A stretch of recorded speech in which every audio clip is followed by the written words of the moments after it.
Dieudonné Essomba, un économiste et politologue camerounais, a tenu des propos très durs envers le mouvement pour la renaissance du Cameroun, MRC, et son chef, Maurice Kamto, lors de l'émission Club d'élite sur Vision 4 ce dimanche.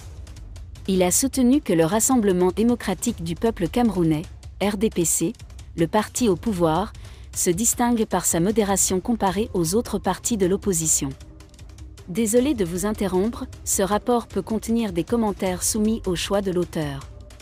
S'il vous plaît, si vous êtes nouveau sur cette chaîne, veuillez vous abonner et activer la cloche de notification. De cette façon, vous serez averti lorsque nous publierons de nouveaux rapports sur cette même chaîne. Merci.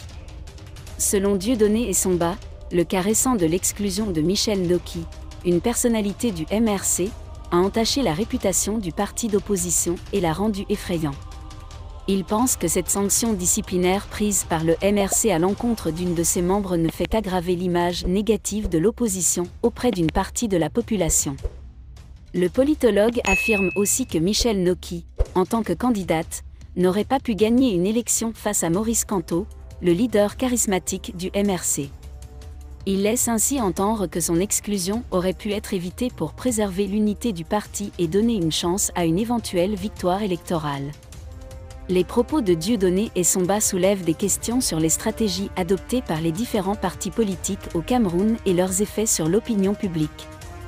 Le RDPC est présenté comme moins radical, peut-être en raison de sa position au pouvoir, tandis que l'exclusion de Michel Noki par le MRC est critiquée pour son impact négatif sur la perception du parti.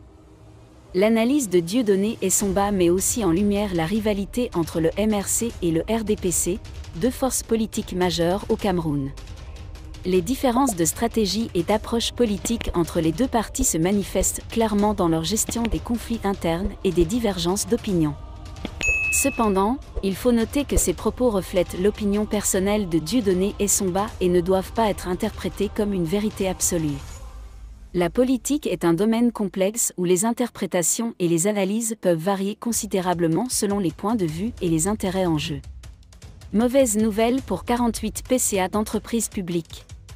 Viviane Ondoa-Biol, connue pour son expertise sur la thématique de gouvernance, a publié récemment sur la toile une analyse qui annonce presque l'alerte.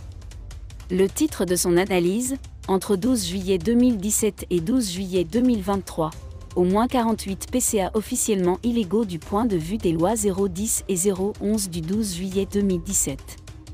Merci d'être resté avec nous jusqu'à ce point, comme toujours pour promouvoir la liberté d'expression. Laissez vos opinions à ce reportage dans la section commentaires ci-dessous. Si vous avez aimé cette vidéo, merci de liker, partager, commenter et surtout vous abonner à la chaîne. Et on se retrouve très vite pour une prochaine.